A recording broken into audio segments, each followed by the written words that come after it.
我要说假讯息比病毒传播的更快。那 WHO 的秘书长谭德赛先生在今天的发言是毫不存在的事实，所以当我们听到的时候，我们觉得非常的震惊，也很错愕。怎么可以把没有的讲成有的，把白的讲成黑的？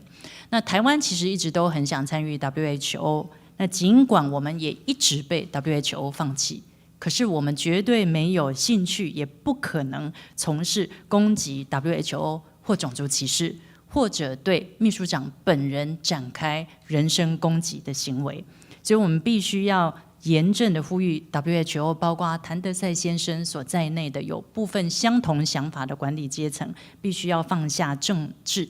要摒弃一中的原则，才可以救人命。那当然，台湾方面不会